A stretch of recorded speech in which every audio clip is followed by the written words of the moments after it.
Dito na tayo sa Ocean, baby. Sa mga paborito kong lugar. Dito tayo sa Ocean. So yung maganda nga sa mga bagong pwesto nila is pwede ka na mag-park sa harapan nila. Hindi ka na maglalakad na malayo. Paring Dodong!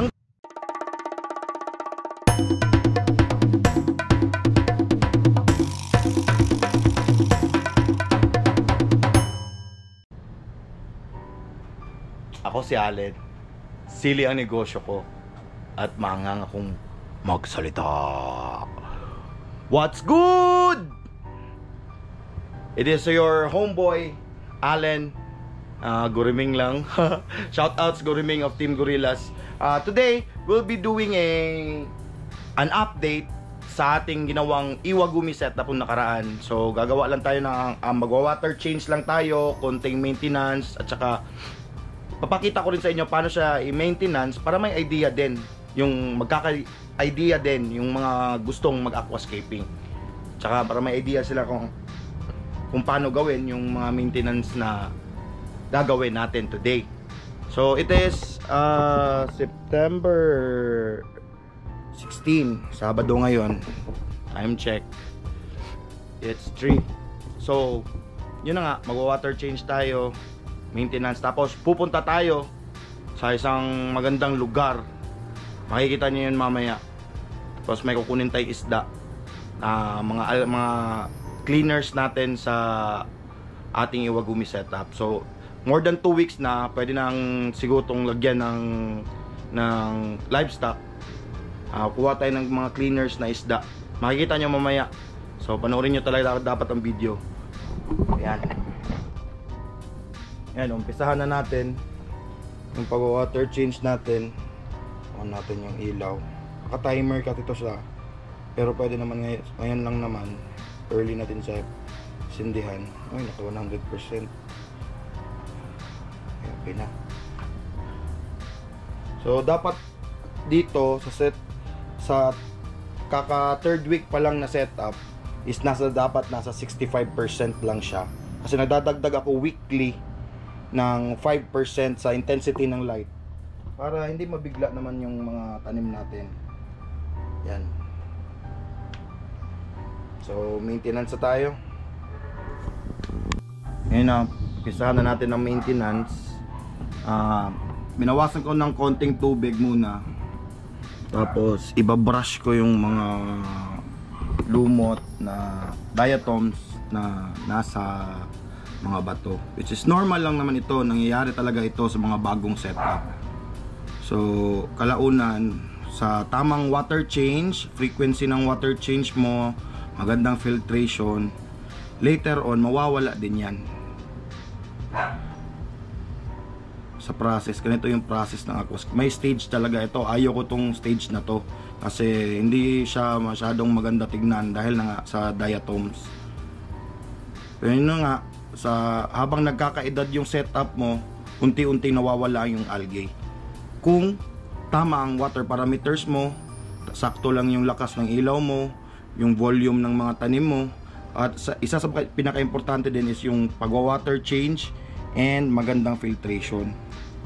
Sa ngayon, ang ginagamit lang natin na filtration is yung HEPO na hang-on back filter, pero soon papalitan natin yan. Ayan, may canister filter tayo na binili para dito sa setup na to, para mas pagandahin pa natin yung filtration niya, para mas gaganda pang mga tanim, tsaka less algae. So may isang aquascaping tipid tip ako para sa inyo guys, para sa ating mga kalabuyo na nanonood. So ang gamit kong panglinis ngayon is ito lang, simpleng paintbrush na nabili ko sa school supplies. Ito siya, size 12. Ito yung binili ko kasi effective naman siya panglinis, and aside from that, mura lang, nasa mga 30 pesos lang yata bili ko dito. So habang wala pang tayong budget na pangbili ng brush ng ADE, pagtyagaan muna natin to. At least nagpa-function naman siya ng tulad ng ADA na brush. same lang sila ng function. Mas maganda lang talaga yung ADA gamitin. Mas madaling nakatanggal ng lumot. Yan, mas sosyal, lakas makasosyal.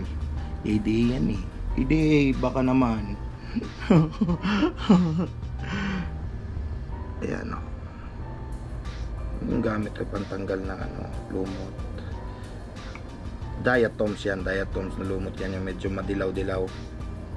Which is normal lang talaga yan sa mga bagong setups. Lalo na pag hindi pa stable yung tank mo. Normal yan, nangyayari talaga yan. So, kailangan talaga ng matinding maintenance, pagtanggal para hindi siya kumapal yung tinatanggalan natin siya every mga twice a week natin to ginagawa. Pero yung pag-water change natin is every 2 days, 20%. Gamit ko ay stock water lang. Nilalagyan ko lang ng anti-chlorine. Tap water siya. Tapos pinupondo ko sa malaking balde. Tapos nilalagyan ko ng anti-chlorine. Pinupondo ko siya ng at least 5 days bago ko gamitin dito pag nag-water change ako. So ayan, tipid tips naman. Kasi may iba, sa pagkakaalam ko, lalo na yung mentor ko, yung ginagamit niya is purified water talaga yung nilalagay niya sa aquarium niya. Pero ako, hindi ko pa kaya yung ganun level. So, magtyaga muna tayo sa tap water na nilalagyan ng anti-chlorine. Ayan. Pero ito naman, may mga ganito namang resulta. Yun lang tubig na gamit ko. Depende lang talaga kung hanggang saan budget mo. O, effective din naman. Okay lang naman kahit tap water. Ayan. Babaan natin konti yung tubig kasi hindi natin maabot yung mga nasa baba na part.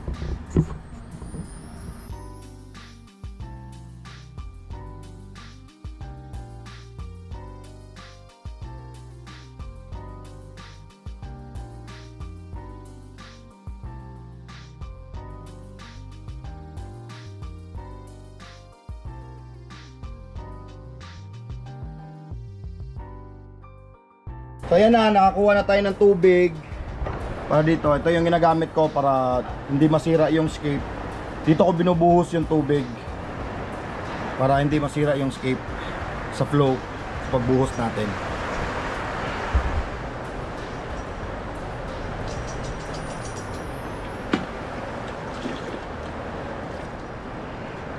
Yan lang yan sa kadali. Yan.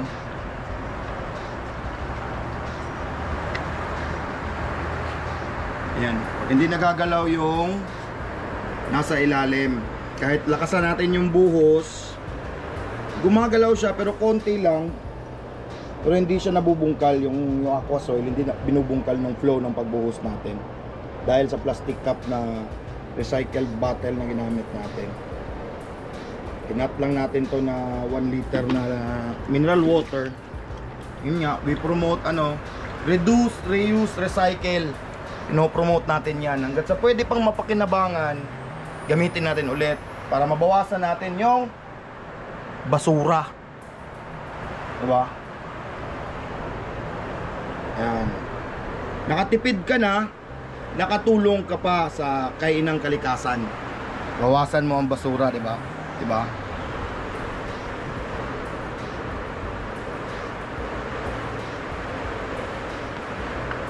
Yan pa natin mga kalahating pitchel.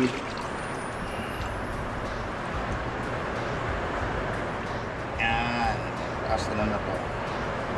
So, medyo blurry siya ngayon. Pero later on pag nasindihan na natin yung filter is lilinaw din yung tubig na yan. Yan. Post na tayo sa ating water change. So ganun lang kadali mag water change at saka mag maintenance para sa ating Iwagumi setup.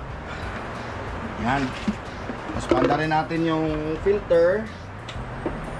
Yan na siya.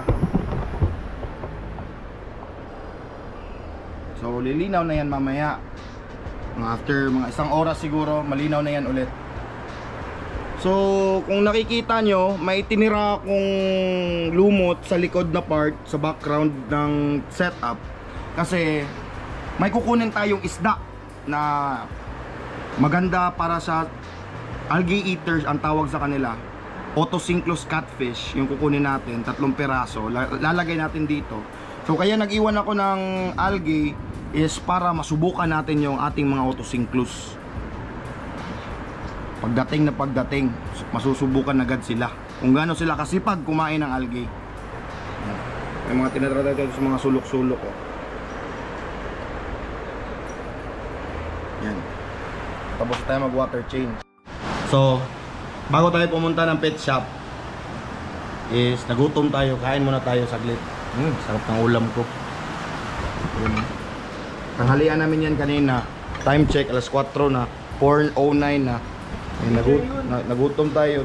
Lunch namin to kanina. Breakfast lunch. So yan, kain ko na tayo.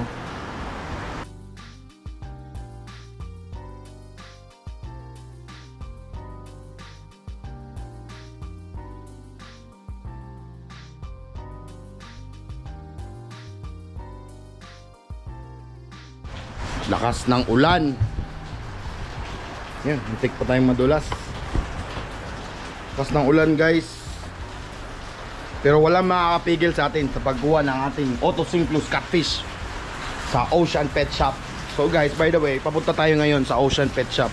Oh no. Oh no. Oh no. Ayan mga seedling natin na sili. Oh no. Lakas ng ulan, grabe. Yan, may mga seedling tayo. Yan, oh. So walang makakapigil sa atin. Punta na natin sa Ocean Pet Shop at kunin ang ating mga algae eaters, which is ang Otocinclus catfish.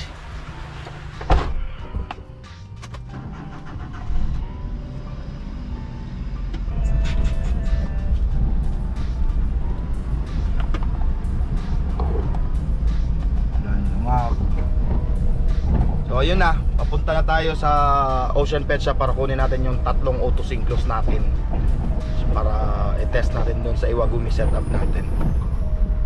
Kita-kits lang tayo doon.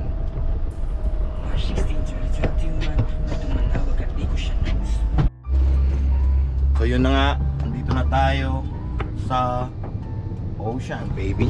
Sa mga paborito kong lugar. Dito tayo sa Ocean. So yung maganda nga sa mga bagong pwesto nila is pwede ka na mag-park sa harapan nila. Hindi ka na maglalakad na malayo.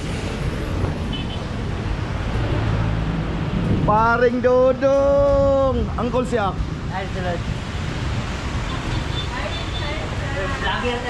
Vloggerist po, vloggerist. Asan na yung... yan na yung kukunin ko. 3 pieces reserved. Sa akin yan. Okay.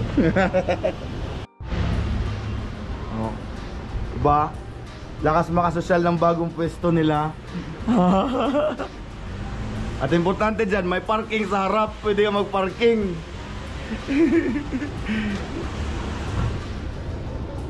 Tudong tambok kayo dong.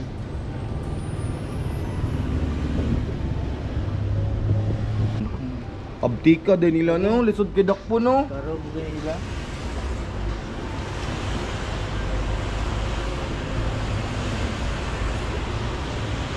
Taro oh, taro. Anong pinakadako na ni pilit sa kilid oh. Ano pinako? Anong duha? Fights na ng duha na nagtapad gana. Huli kayo balbon. Suda kadak po doon.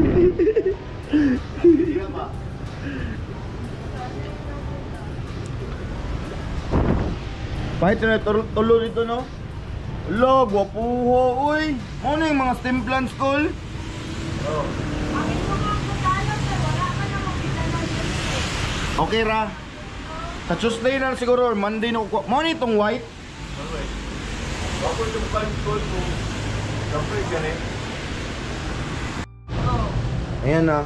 Nahuli na ni Paring Dodong ang 3 Otocinclus. May mga bagong tanim sila dito guys. Para sa mga mahilig mag-aquascape.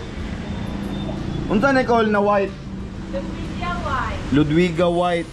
Oh, mahirap hanapin to. Kani?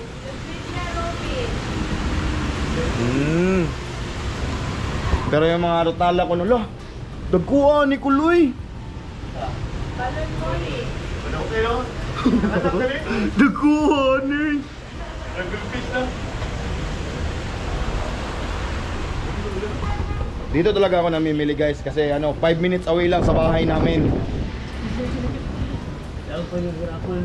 Oh. Saka dito, handa silang magsinungaling para hindi lang kayo mapagalitan ng mga asawa niyo.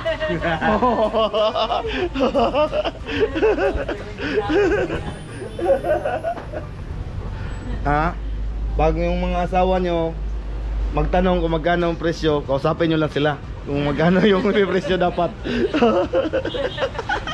So si Uncle Shaq, siya yung may-ari. Sobrang suki ko na dito.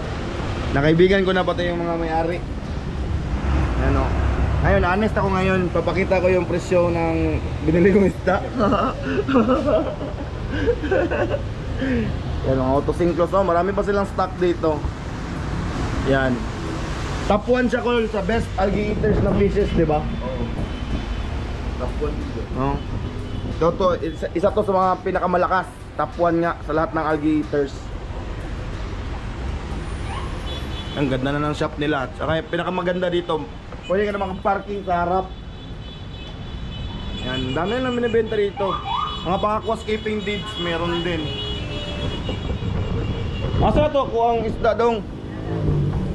Ito na ko call. Sige. Bye bye madam. Bye bye. Thank you. Katatapan gol. Yan na, sinklos. Uwi na ako kasi ilalagay ko na to sa aquarium ko. Tagalog palaka, Bisaya baki. Sana Oh. Walang makakapigil kahit malakas na ulan para makuha ang ating isda. Tingin ko lang. Salamat call. Nako dong. Sige mo tayo fist bump pa ni.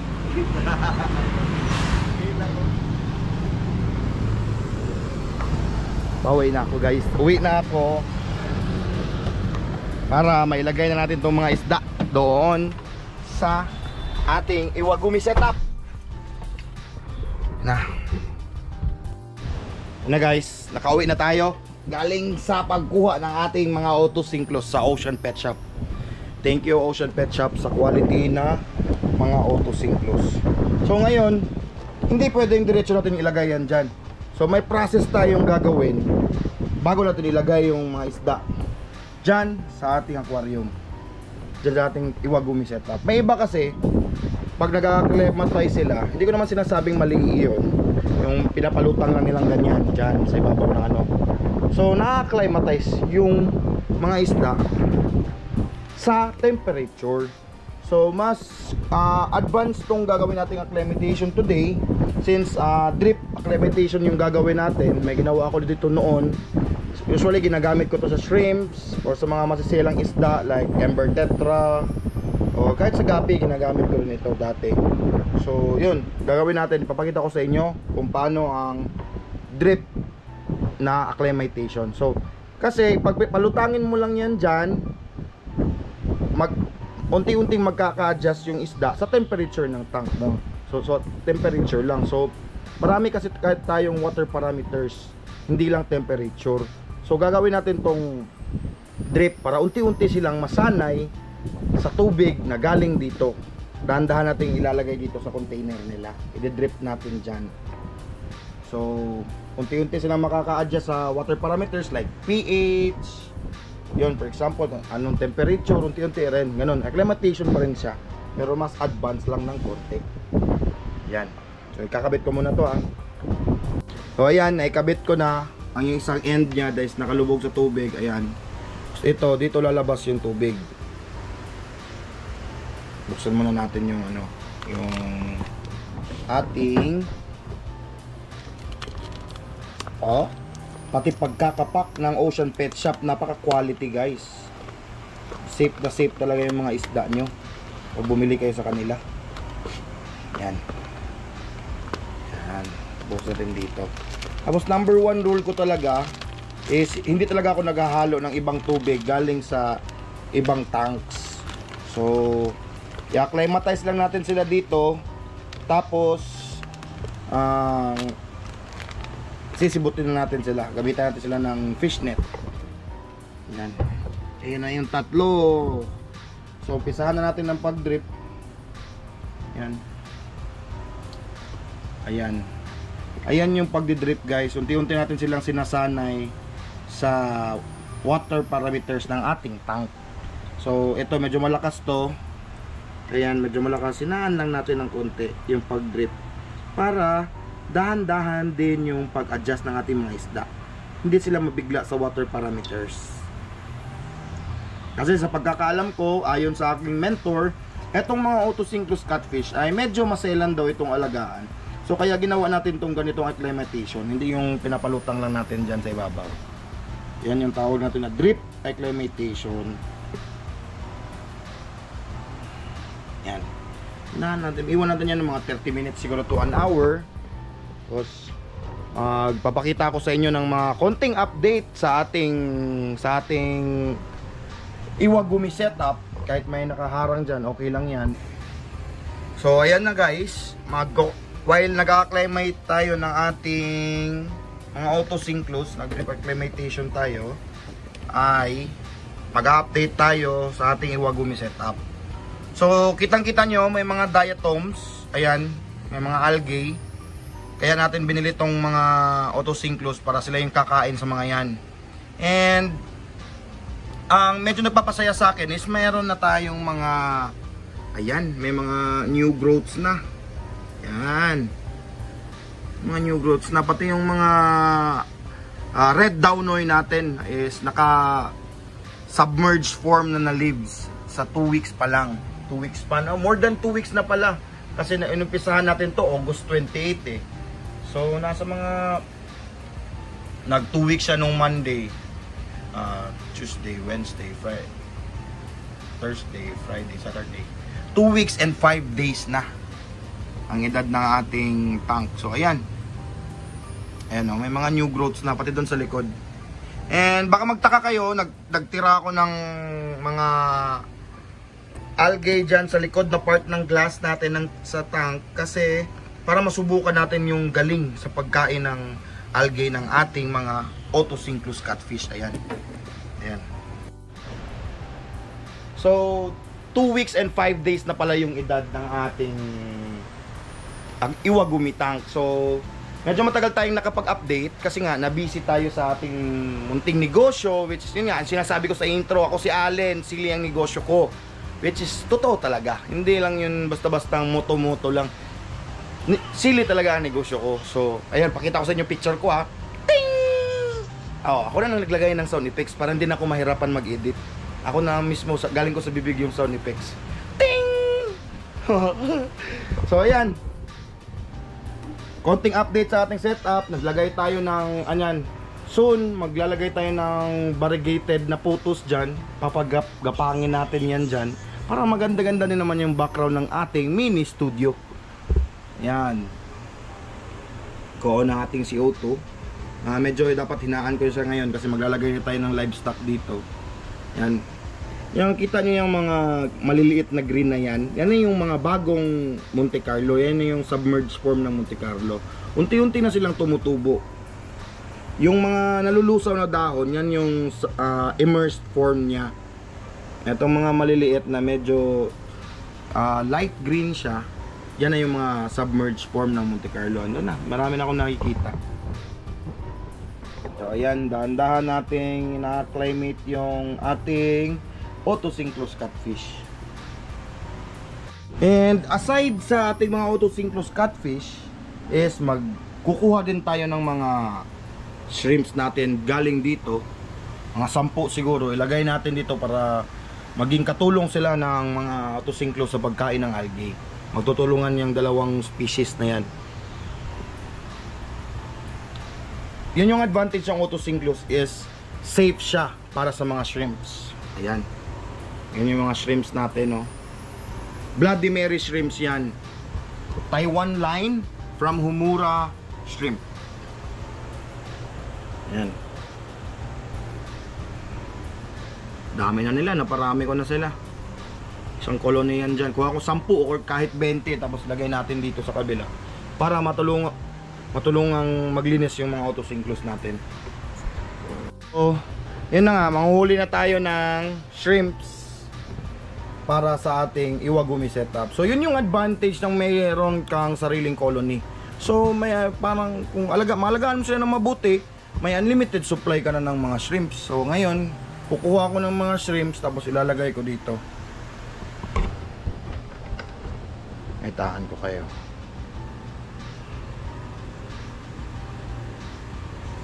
Yan. Bilis lang ha. May nakuha na akong isa. So yung kinukuha natin is yung medyo hindi maganda yung mga kulay. Kasi nga, pinipreserve natin ang redness ng ating colony. Kasi nga, Bloody Mary sila. Kinukuha natin yung mga hindi masyadong matitingkad yung kulay para gamitin nating cleaners doon sa ating Iwagumi tank. Yan. Ito na ang pangalawa.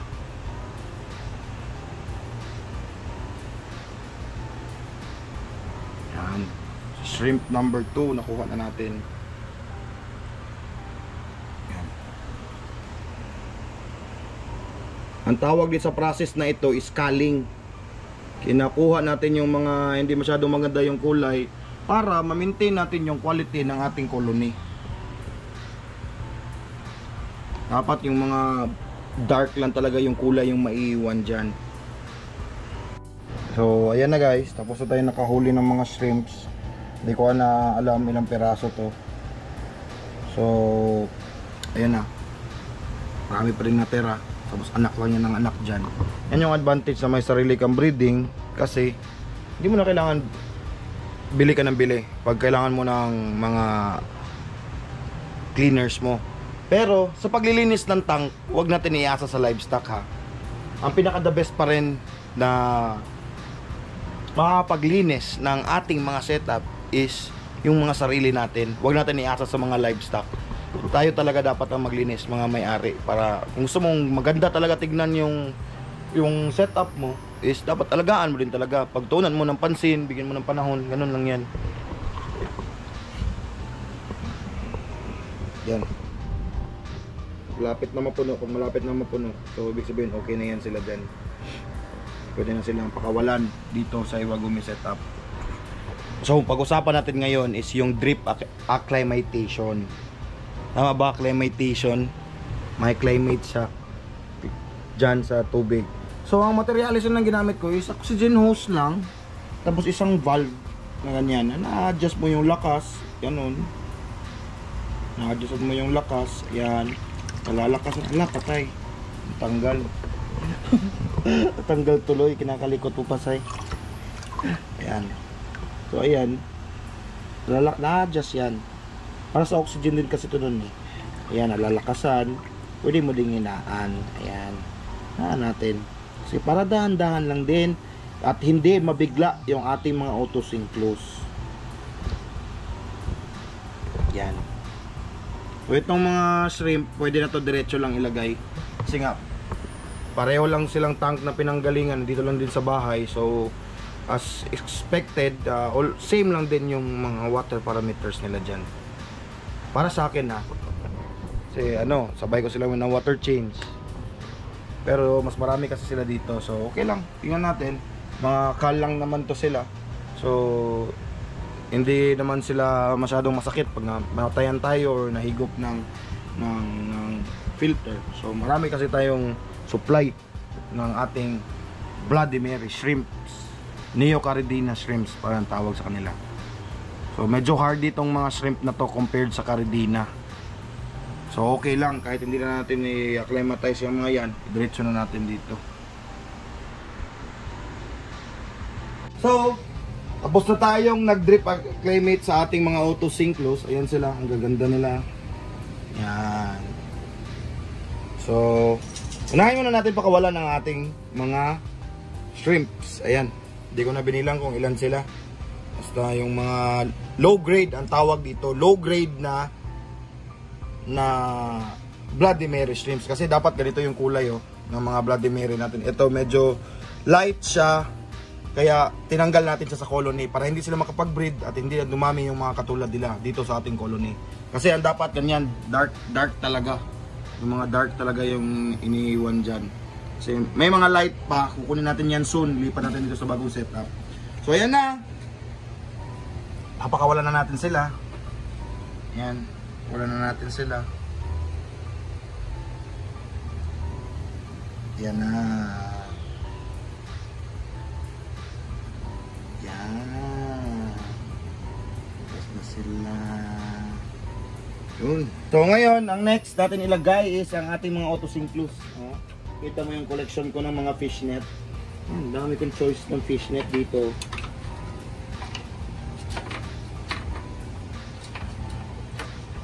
Marami tayong option.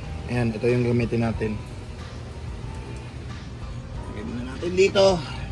Ito yung gagamitin natin na fishnet. Palikabok pa.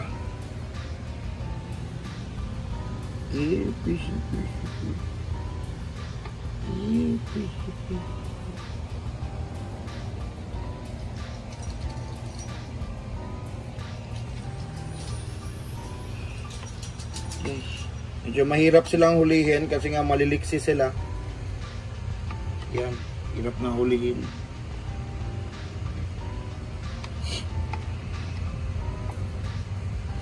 Yan, nakahuli na tayo ng isa. Yan, kita nyo ba guys? Papakawalan natin dito. Sige, yun. One down. 2 more to go.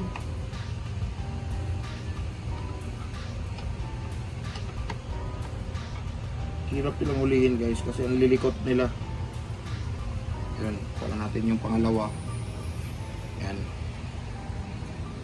Shout out pala sa misis ko. Siya yung may hawak ng camera ngayon kasi occupied yung dalawang kamay ko. Yan. Very supportive wife talaga sa lahat ng hobby. Yan. Ay. Ito na nga isa natira. Papahirapan mo pa ako. Ayaw nyo talaga magpahuli. Ayan, nahuli ko na. Oh, baka tumalon. Tumalon yung 130. Yun. So, ayan na yung mga autosinclus natin at ating mga Bloody Mary. Medyo nag-adjust pa yan sila. So, may gagawin tayong experiment sa mga autosinclus na to.